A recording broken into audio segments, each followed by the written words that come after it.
All right, welcome everyone to this meeting of SABR's East Coast Cooperative, a group of 7 chapters in Eastern Canada and the United States who are working together to bring you more great presentations.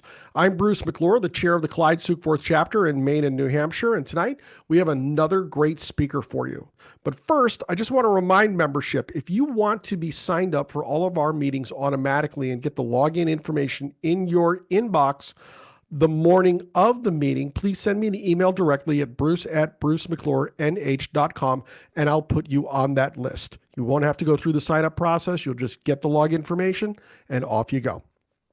Now that I got that out of the way, as is tradition when she is with us, I'd like to go to Joanne Hulbert, who would like to start us off with a poem. Joanne, how are you?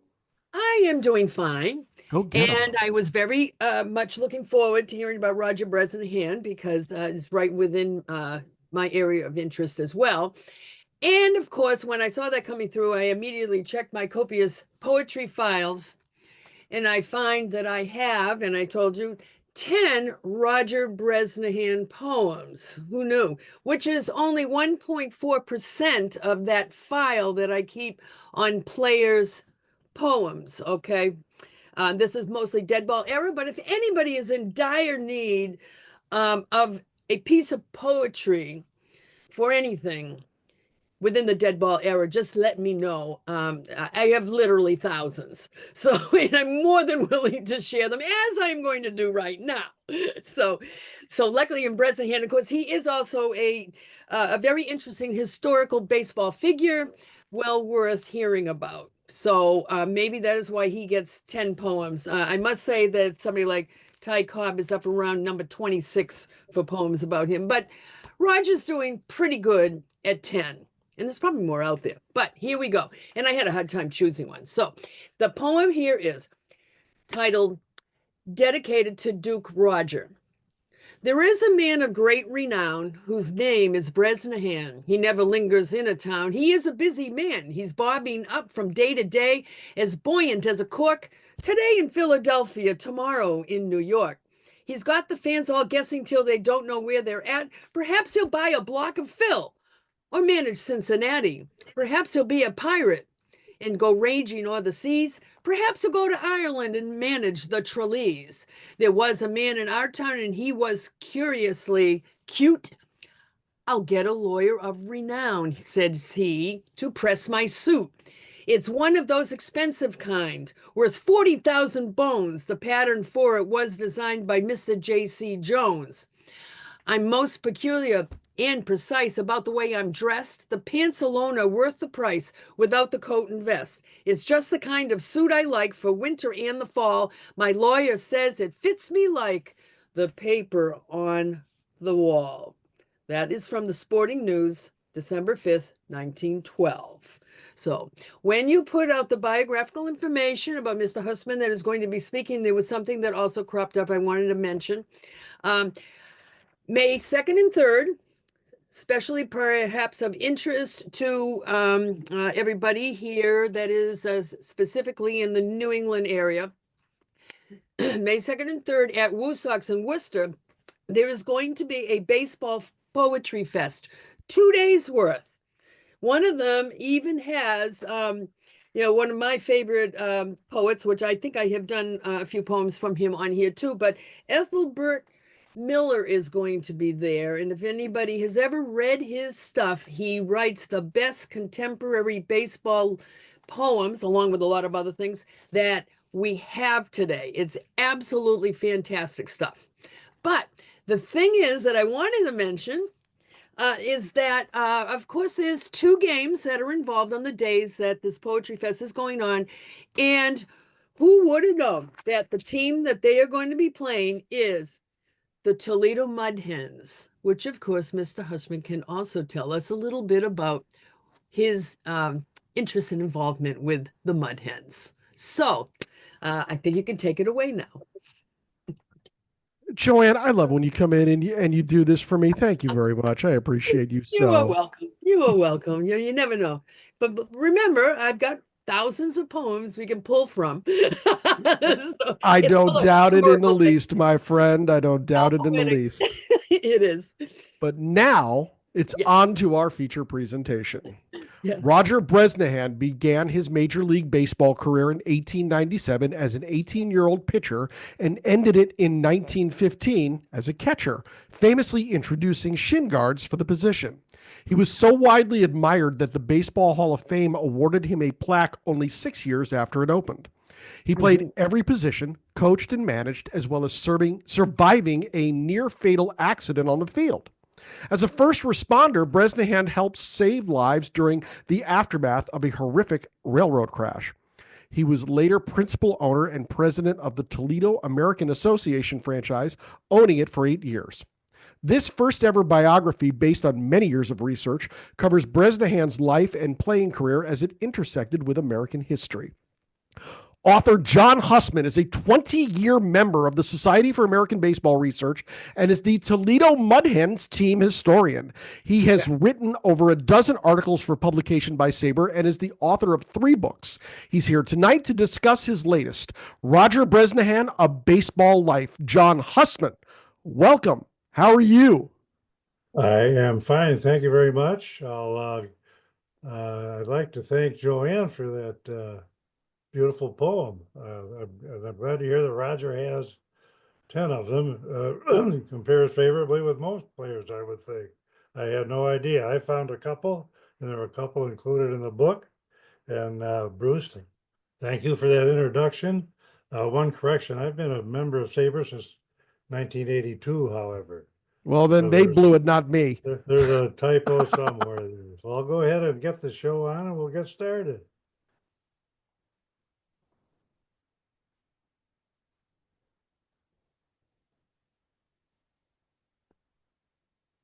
You'll want to make sure you share the right screen so you're sharing a different tab than you should be right now. There you go.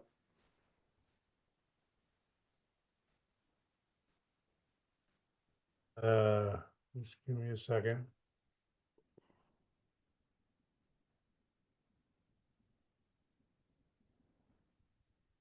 Do we have the book cover there? We certainly do. Oh, great, thank you. I'd like to show that the young Roger Bresnahan is a excuse me, New York Giant in 1902 or 3, not sure which, and I'm just proud to say that our historian John Thorne has graced the book with the forward, and I appreciate that very much. Just to give you an idea of what people thought of Roger Bresnahan when he was playing, I share a quote with you from the Sporting News of 1926, written by John Sheridan. No man, except perhaps Cobb, exerted so great an individual force in a ball game, either behind the bat, at the bat, or on the bases, as Bresnahan. Now that's quite a statement and quite a tribute to Roger and his ability, I think, and typical, I hope, of the material in the book that I've researched for so long. I've tried to concentrate on primary sources, especially for people that saw him play and knew him. In Sheridan's case, he was a sports writer in St. Louis for about 30 years, uh, covering Rogers' entire career and the career of all of Rogers' contemporaries that came through St. Louis in both leagues. So Sheridan knew what he was talking about, and he gave us this great example of what one of Rogers' contemporaries thought of his ability. Let's take a look at where Roger came from. These are his parents, Michael Cornelius Bresnahan and Mary O'Donoghue Bresnahan, both from County Kerry, Ireland. I'd like to share a little Roger Bresnahan genealogy with you because it's a little unusual, kind of interesting, and it has a lot to do with our story. As I said, they were both born in County Kerry, Ireland, but their way to the United States and Toledo, Ohio was not really routine. They both made their way to London, England at some point. And from there, Michael came to the United States in 1867. He came alone, leaving Mary behind with 3 children. Mary joined him a year later in New York. And 3 years after that, in 1871, Mary and 2 of the children returned to London, leaving the oldest son, John, in New York with his father. Then, 2 years after that, Mary came back to New York, again with 3 children, but not the same 3 children she had the first time. They moved from New York sometime, and we're not sure of all their movements, but they ended up in Toledo, in the Toledo City Directories in 1879. Roger was born in Toledo, the 7th of their total 8 children. 4 were born in London, 4 were born in Ohio. And I would point out right at the very beginning of the story that Roger promoted his Irishness to help advance his career in baseball, I think, because it didn't hurt to be Irish when you were a ball player in those days. And I'll outline 3 just absolute lies that Roger told for most of his career. One was he told people that his middle name was Patrick, when in fact it was Philip. He lowered his age by a year, which is not an uncommon practice for ball players to this day. And the big one was that he claimed that he was born in Tralee, County Kerry, Ireland, which he was not. He promoted those lies, or called them untruths, for his entire major league career, all the way up until the year he died, when he went to the Lucas County Courthouse in Toledo, Ohio, and registered his own birth, saying, and this was published in the local papers here, that he did not want to die in a lie. So he set the record straight.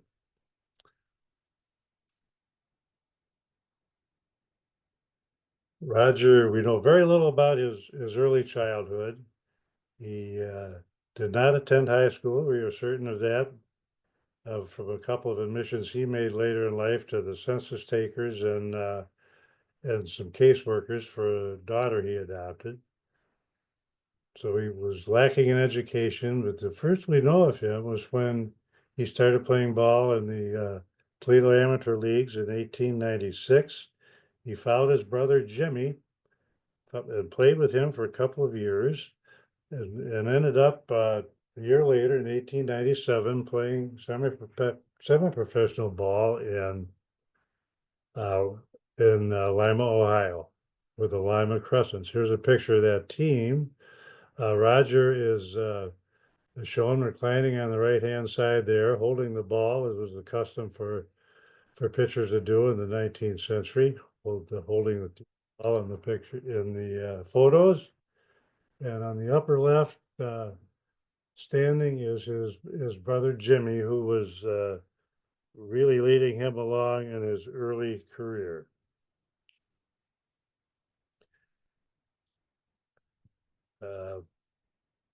Following a good start at Lima, his record is really unclear, but it appears that he was, in the middle of August, had a record of something like 29-4. It's difficult to nail it down exactly, but that's very close. He had a no-hitter along the way, and he was offered a short season contract to pitch for the Washington Nationals for a couple of $100. And he reported there late in August 1897. Pitched his first game a few weeks later, and he pitched a shutout in that game against the St. Louis National League team. It wasn't much of a team, but it was a big win for Roger. He went on to post a 4-0 record, batted well, He wasn't didn't appear to be a 4-0 pitcher in a lot of his games. He was roughed up and but got out of some situations or was saved from them, and was reserved for 1898. Oddly, in the spring of 1898, he did not report. And again, reports were mixed. He was reported as a holdout. But it was really unclear why or what he wanted. He was offered a $2,000 salary for 1898, which compared favorably with a league maximum of 2,400. But he did not report and was released, given his outright release, which seemed to be unusual too. At any rate, he came back to Toledo and played a bit for the Toledo Mud Hens. Didn't do well with them for about a month, but he was hurt and out of business for a while, and then he was picked up as a pitcher by the Minneapolis Millers of the Western League, and he washed out there as well. He was out after a promising start in 1887. He looked like he was out of options after the 1898 season. But for whatever reason, the Millers brought him back again for 1899 and gave him another shot, and he looked even worse. He washed out again. He was picked up by Buffalo for a short trial, and didn't make it there. That Buffalo was also a Western League team. Following that, he sat home for about a month, and he was signed by a team billed as amateurs, and they really were not amateurs, but it was the Manistee Millionaires of Manistee, Michigan, who were called the Millionaires because Manistee purportedly had more millionaires per capita than any city in the country. He did famously well there. He pitched well, and he played another position every other game. He was an everyday player, taking a regular turn on the mound. He came back with them in 1900, had another good year. At the tail end of the 1900 season, the Chicago Orphans of the National League made him an offer, and he went and joined them late in September of 1900. He made 2 appearances for Chicago. The first one, he was inserted as a pinch runner in the bottom of the 9th inning of a game that the Cubs were losing to the Cardinals 2-0. The Cubs scored a couple of runs, and he was inserted as a pinch runner on third base. He was inserted at second. He moved up to third, and there was another runner on first with 2 outs. The runner on first broke for second. At the same time, Roger broke for home, and he was thrown out and ended the game and dashed the Cubs' hopes for that day. And apparently his hopes for sticking with them, because he was given a 4-inning mop-up job as catcher a few days later and then released. The high point about that wild dash that he made for home that was futile was the third baseman for the Cardinals that day was John McGraw, who saw that, and you might know that, I'm certain you know, that John McGraw admired that kind of aggressive and hard-nosed play. And sure enough, over that winter, McGraw signed Roger Bresnahan to join him in the new Baltimore Orioles of the new American League. He chose Roger to be one of the building blocks of that team. He was there for a year and a half with McGraw. He quickly washed out as a pitcher. He just did not make the grade. He played a lot of other positions for McGraw and the Orioles. He caught 91 games in that year and a half as a backup to the Hall of Famer Wilbur Robinson. He played second, third, center, and right, did some pinch hitting, and displayed very favorable skill and was an up and coming ball player. It looked like McGraw discovered something here, and that was certainly proved to be the case. For the middle of the 1902 season, McGraw, as we all know, and it's a story in itself, made the move to New York and managed the Giants and took Roger and 4 other players with him. And McGraw's career, the Giants' rise, and Roger Bresnahan's career were ready to take off. He found, though, in New York, Frank Bowerman, who was an established veteran catcher who kept Roger from getting to the catching job there. So he became a center fielder. He played center field primarily for the two seasons of 1903 and 1904. Notably, in 1904, he batted 350 and was in the batting title race with the great Honus Wagner right up until the end of the season. In 1904, he was also called the most versatile man in the National League for the many positions he played. 1905 then saw him catch more games than Bowerman, just slightly more, but he was kind of gaining a foothold on the job. And he was given the nod in 1905 by John McGraw to be the catcher in the 1905 World Series against the Philadelphia Athletics. The 1905 World Series for Roger Bresnahan really marked his arrival. He led all hitters in the league in batting, had a 500 on base percentage, played every inning, played errorless ball, and really showed. And was had a big part in the Giants winning that World Series 4-1. Excuse me. And as I just said a moment ago, he really made his mark and showed he was a player on the rise and to be reckoned with.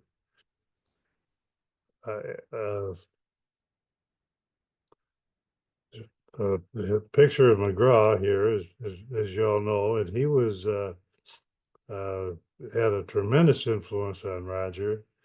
Instilled in him the same kind of play as I already mentioned that he practiced, and Roger was a quick learner. He took it in and displayed a lot of that grit, aggressiveness, and a desire to do anything necessary to win in the 1905 World Series.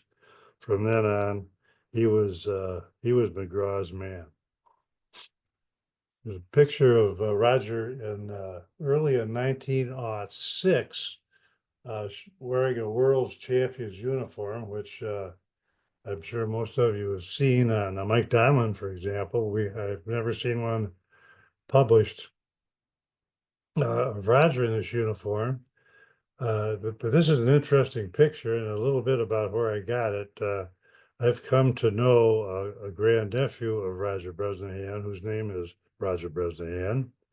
He passed away in December, lives here in Toledo, but he shared with me a scrapbook of newspaper clippings that Roger gathered over the years, and there were some other miscellaneous bits in there, including this photograph, which was taken by his wife. Roger had married in 1903.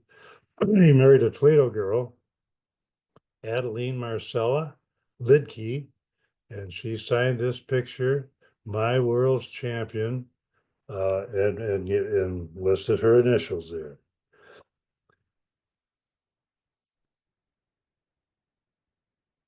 Roger was cemented, as I said, as the catcher as the Giants backstop, and he was going to hold that for the near term as long as he was with the Giants. 1907 was a huge year for Roger. Here's a photograph. Excuse me.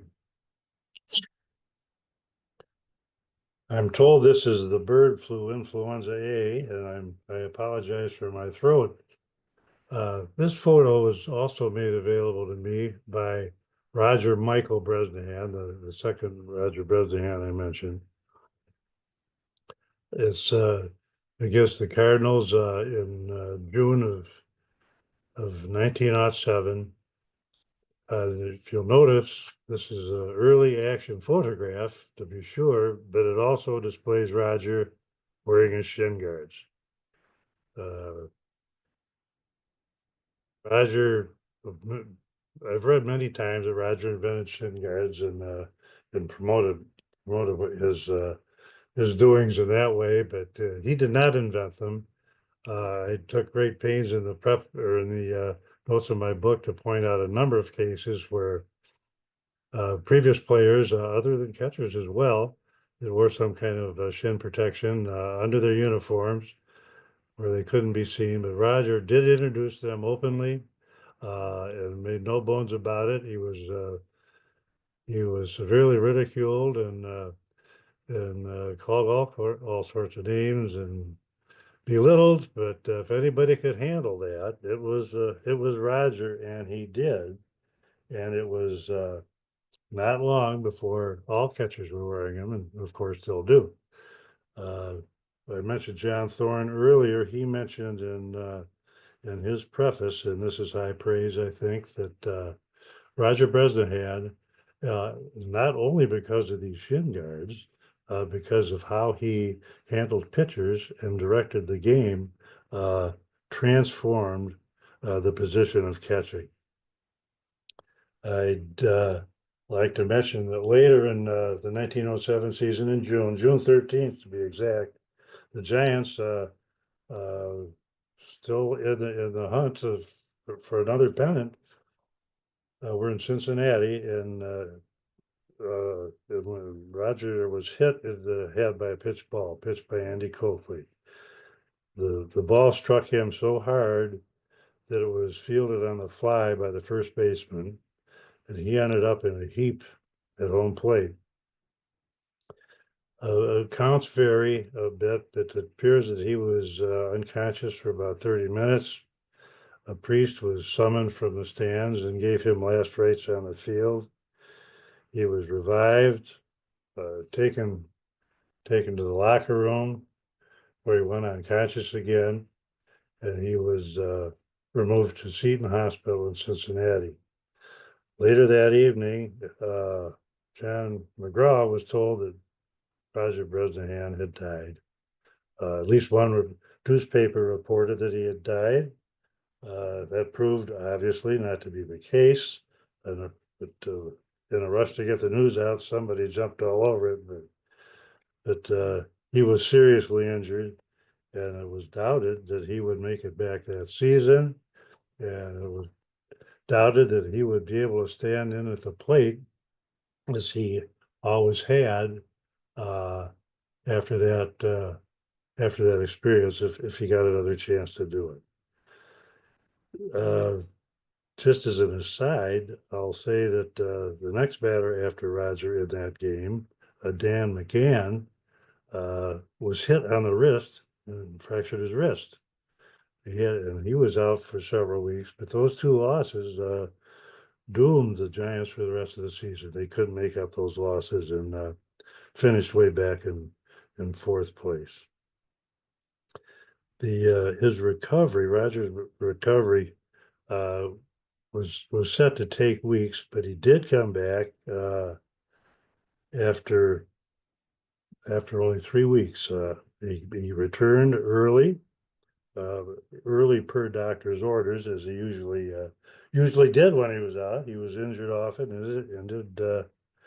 and then always did everything he could to get back as soon as he could, and he did that in this case. Oddly, his first game back was in New York against the Reds, and the pitcher, you guessed it, was the same pitcher that hit him in Cincinnati, Andy Coakley. Coakley I'll just mention that Coakley I never saw a hint in the press that these hits batsmen, these two serious injuries in a row, were anything other than an accident. But at any rate, Roger's back against Oakley. Roger was not catching. He's playing center field that first game back. It took him a while to get back behind the plate. But after the first inning of the field, Roger came by and came back into the Giants at bats and crossing the pitcher's mound, extended his hand to Andy Coakley, and they shook hands, and the gesture was recognized by the crowd. It was quite a gesture.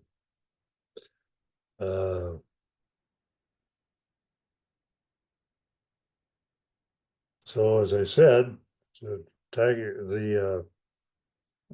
Giants did not recover, and they were out of the pennant race and finished a distant fourth. But 1908, the following season, the season that we all know about, the season of the two great pennant races that involved 6 teams, 3 in each league, that ended on the last day of the season in both leagues. And Roger was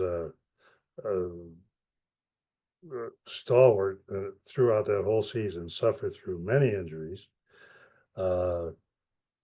Played in the Merkel game when he was hurt. We could talk about the Merkel game all night, but we won't. I will mention the old Rogers involvement in that the Merkel game, which is very unusual. There was not a word written about him. My theory is that he probably,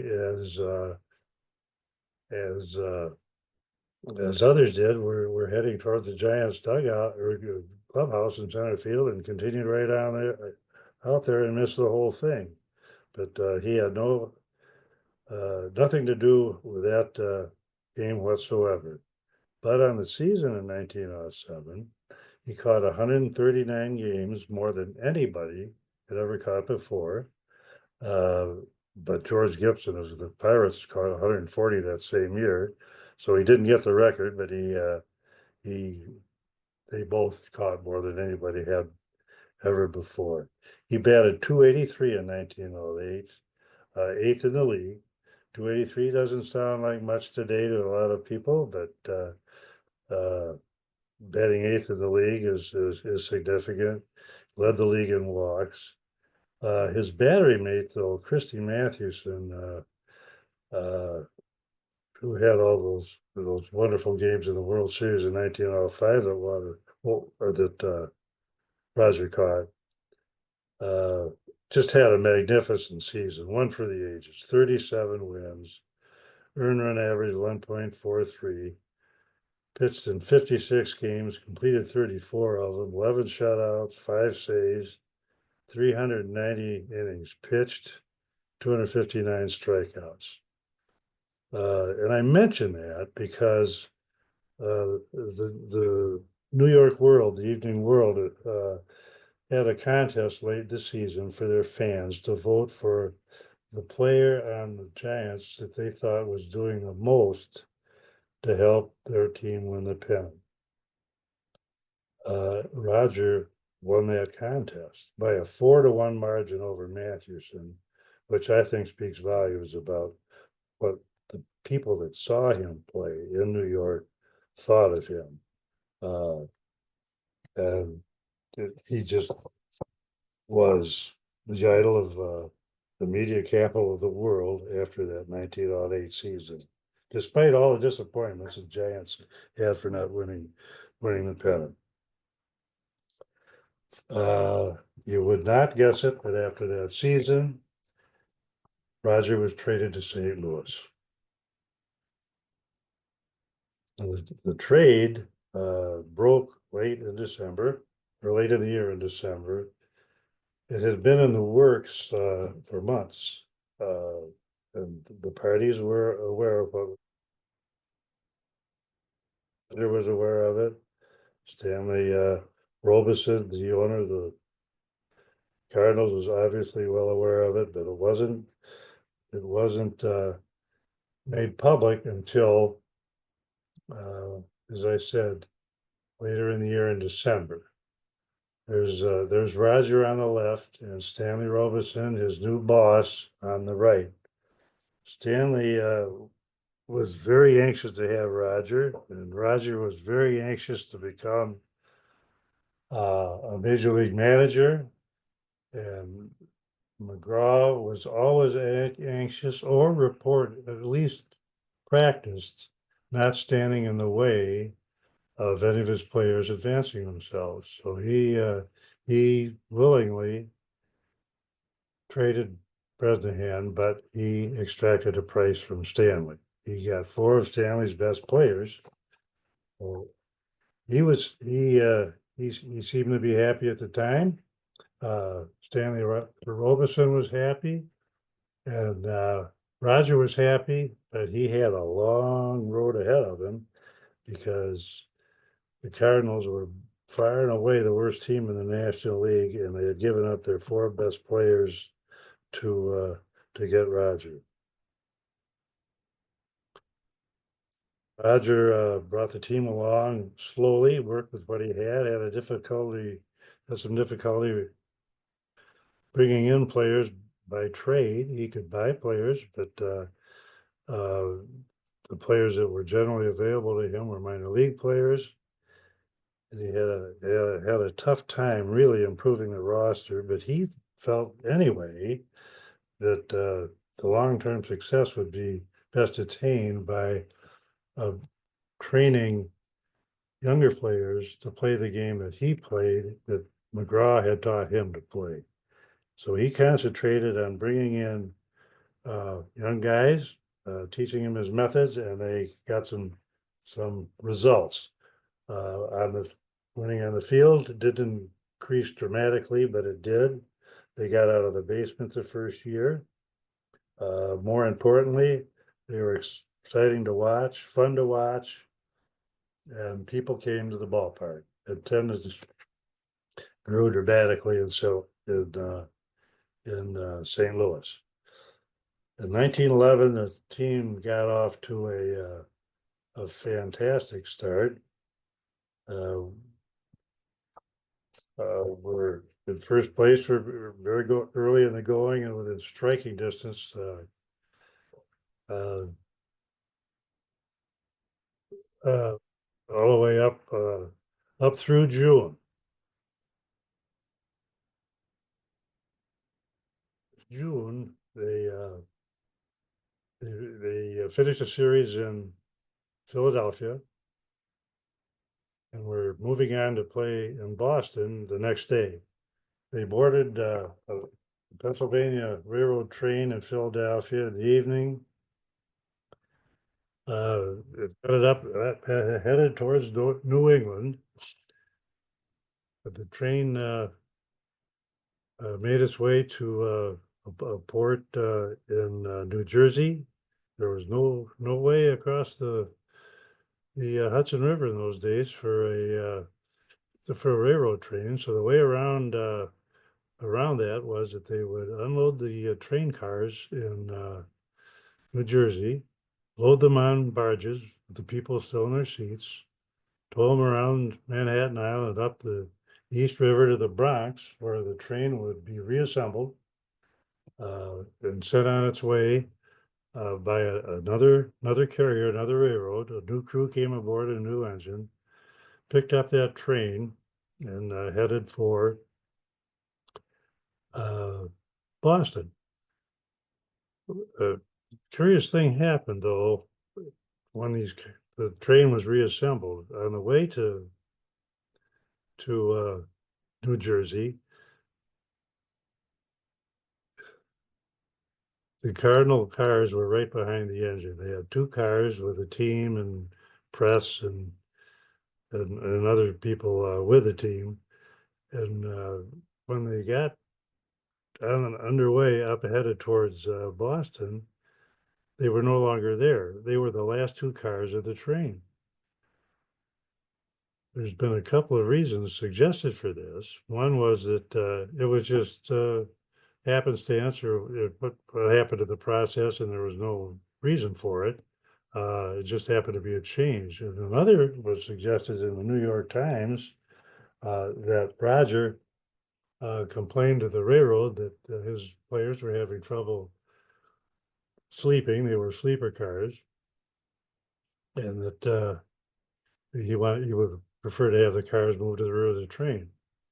We don't know which one was true, but we know it was true. It did happen. They were at the end of the train. It was a 9-car train headed up towards Boston, and they were coming into Hartford, Connecticut. And there were switch tracks there, and there was a switch on a viaduct coming into Hartford. And the viaduct was about 60 feet above the roadway below it. And the speed limit of the railroad was, entering the switch was 15 miles per hour per railroad regulation. The train hit the switch at 60 miles an hour, came off the tracks, continued along the tracks for about 100 yards, rolled down the 60-foot embankment out of the street below with cars piling one on top of the other. The cars at the front of the train where the Cardinal cars were originally were crushed. There were 60 injuries, at least 14 deaths. The carnage was just horrible. Roger, the teammates, and everybody else knew that had it not been for that changing of the order of the cars in the train, that the Cardinal team would have been wiped off the map. And those were Roger's words, wiped off the map.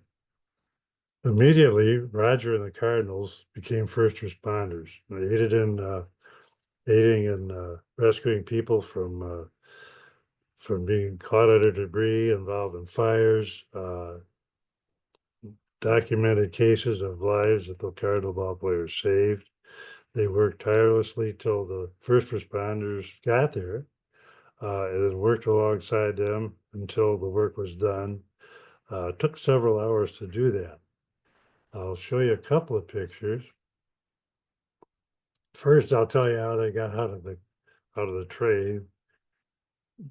I'm sorry, the pictures. Here's one picture that we have that does show the carnage and the wreckage, and you can see cars on top of cars, and what a serious deal it was. And a picture of the Cardinals that were got back to their cars. Their cars were the only two that remained on the tracks. So they went back, got dressed, and posed for this picture before getting on a train to go to Boston.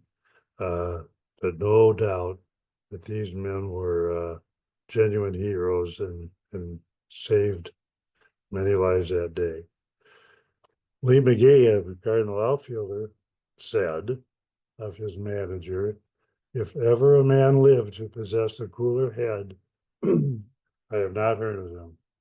We were barely picking ourselves up off the floor. He seemed to be the first to recognize that an accident had occurred and our assistance might be needed. He was the first man to leave our coach, and we all followed."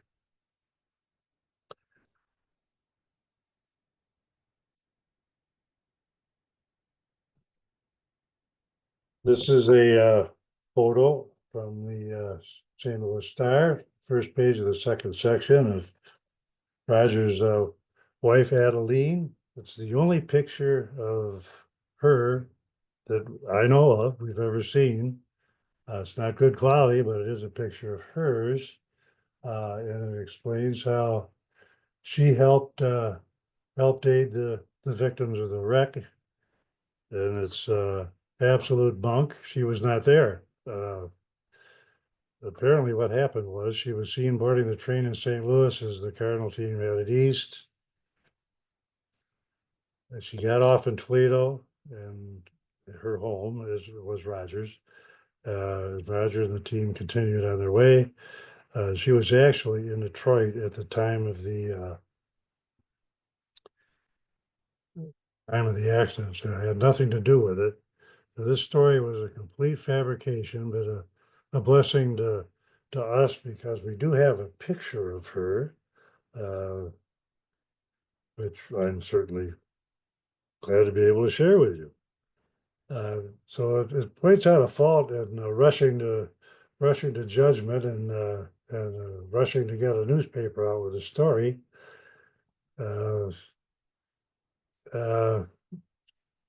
But there's so much other good in the newspapers of those days and I like to share a couple of things with you.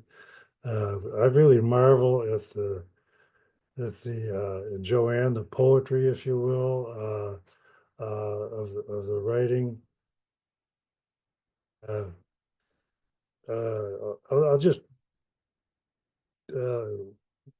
give you a couple of examples of sports writing from the 19 teens that caught my eye.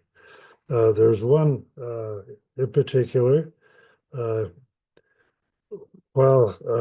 mentioned the story earlier that McGraw watched Roger in his debut with the Chicago Cubs get thrown out attempting to score. That was described by the Chicago Tribune writer like this: while attempting to score and writing along on his vest buttons, Bresnahan felt something descend on him like a brick on an extra ripe tomato. Another one that I'll just read. Bresnahan was on pins and needles. Dear old Roger had his teeth set and his head up. He lined a beauty over second, but center fielder Roy Thomas tried to make a circus catch of and pitched forward onto his face in a vain attempt to clutch the sphere. Roy plowed up at the ground for yards with his nose, but the ball scooted under him and netted Roger 3 bases.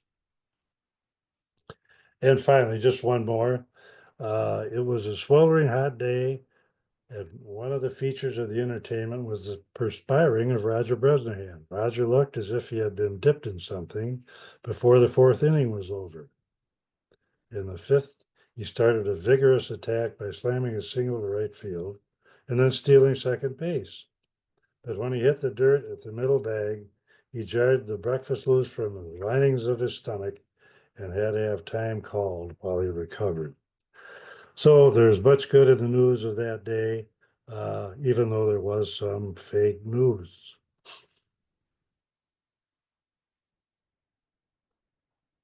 A small chart I've prepared just to show you a little bit about Roger's impact on the baseball operations of the Cardinals, showing his 4 years there, and some results. As you can see, the winning increased a bit, and the attendance increased tremendously, as did the profits. And it's time that I would mention that after the 1911 season, where the horrific train crash occurred and the team did make tremendous money, Stanley Robeson had died earlier that year. I passed the team on to his niece, Aline Robeson Britton, who took over the team and more or less ran it herself. At least initially she did. Although she never took the presidency, she was really the person in charge. She was very much enamored with Roger. Loved what he was doing, liked his work. It rewarded him after the 1911 season with a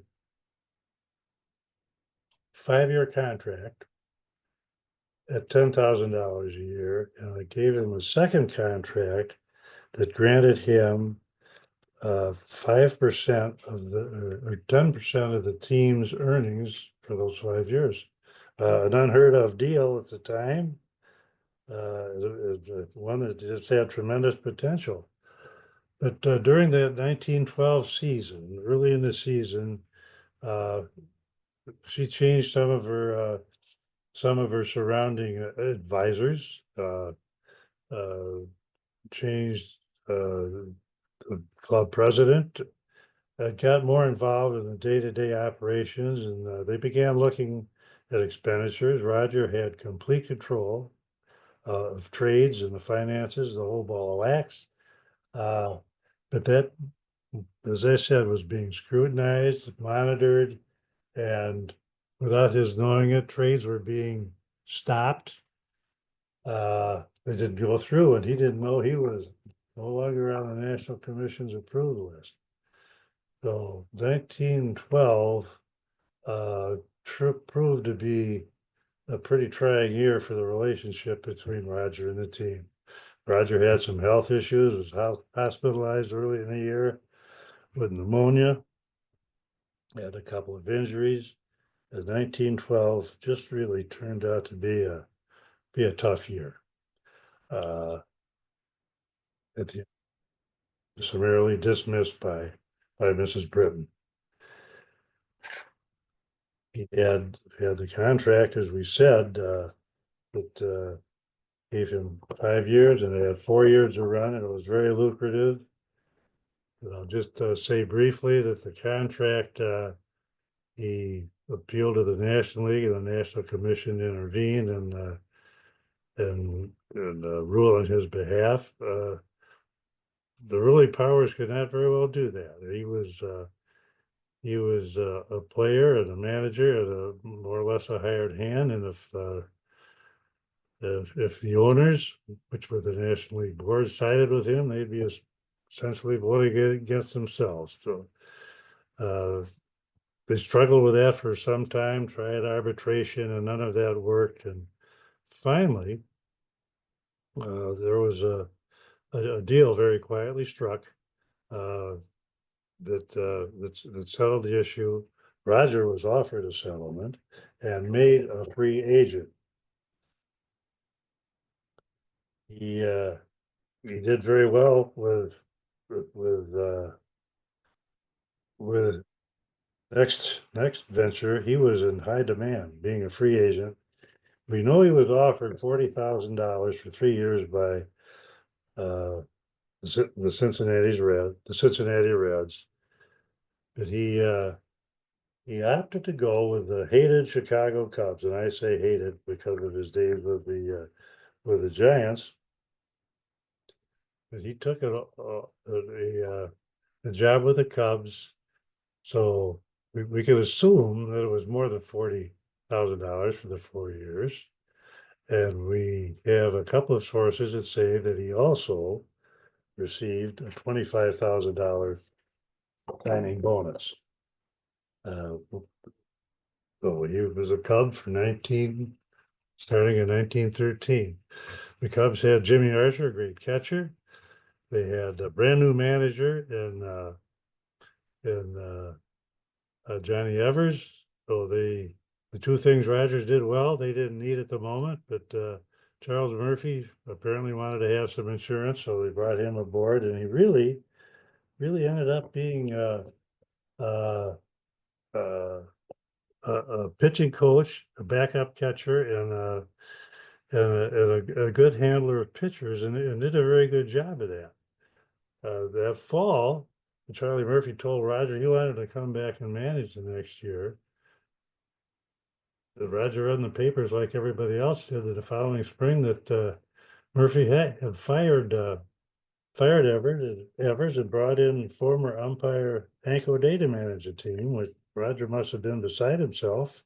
But he was passed over once again, but returned and continued to handle pitchers and contributed to the Cubs in that way and played pretty well. For 1915 then, O'Day was let go, and Roger got the managerial job with the Cubs. And so this was his 5th season as a major league player manager, and he did pretty well. He held the Cubs in the race till late in the season. He had them in first place end of July. But They faded, did not win the pennant, but the job was good enough, and he had a 3-year contract a couple years to go on that, so he was sitting pretty good. He headed to New York to for the National League meetings and hoped to acquire players while he was there, and he really didn't get much of a chance to do that because while he was there, there were other issues going on that affected him directly. The Federal League had been in business for 2 seasons, 14 and 15. They were about ready to fold their tent and come back into organized baseball fold. Many of the people did. So there was peace being made there. The Cubs were going to be sold as part of this deal. And Charlie Summers, who owned 2 teams in Cleveland, the American League team, of course, and the American Association franchise, which he had held for some time, but was formerly in Toledo. And he brought it to Cleveland in an effort to keep the Federal League out of Cleveland by having a ball game in town all the time, and he did that. He was successful. But at any rate, built into the structure of the merger was the ability for Roger to be able to purchase the American Association franchise from Summers and return it to Toledo, his hometown, and the franchise's American Association hometown as well. Here he is in his Toledo uniform. He was principal owner, manager, and player for the first 3 years that he had the team in Toledo. He was welcomed as a hero, and his team was as well. The first opening day in 1916 drew over 16,000 fans, the largest crowd that ever attended a ball game in Toledo Swain Field. And they had a finished sixth, I'm sorry, which was probably pretty good because he only had 6 weeks to put together a team, which he did get done. He said he lost about $10,000. The next 2 years were really rough, not only for Roger, but for baseball and everybody in the country because of World War One and the Spanish flu. Roger finished dead last both of those years and lost more money yet. He lost about $65,000 in those 3 years and was broke. He had trouble retaining his presidency. There were attempts made to oust him. As I said, he was broke, but he prevailed. Several of his stockholders backed a note so he could borrow some money and get things going again for the next season, and he did, and he had a good season. He one of the better ones. He didn't have much success at Toledo on the field, but 1920 was full of promise. The war, the flu, the financial problems were gone, and he hired a manager, Bill Clymer, who had tremendous success as a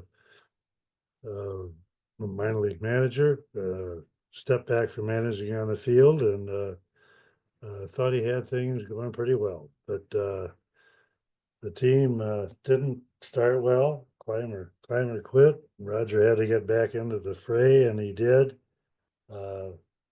Things went from bad to worse for the next couple of years. He had trouble getting players. He had continuing money problems.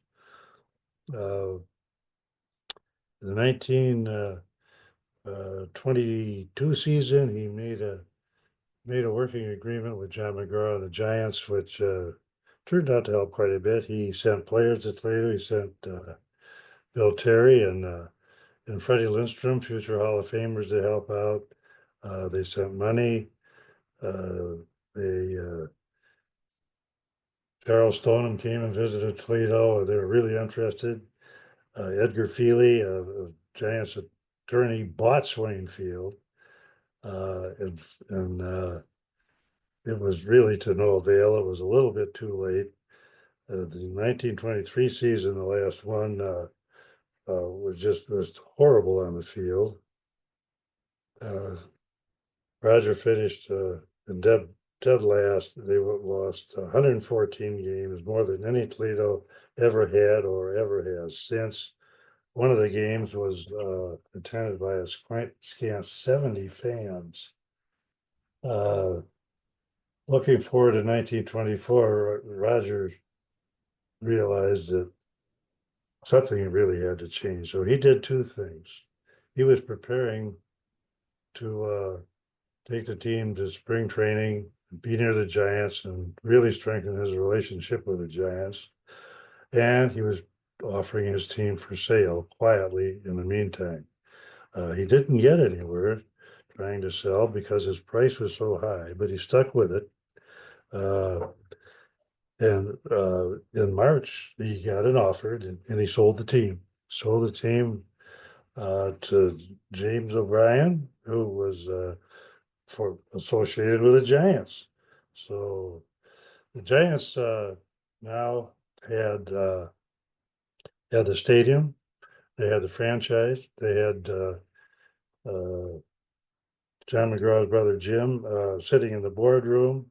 It turned all Toledo operation turned into be a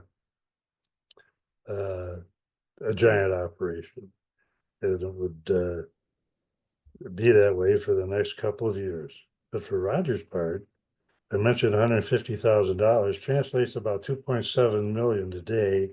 Roger looked back and said, and I quote, "It looked like I could hunt, fish, and loaf for the rest of my life."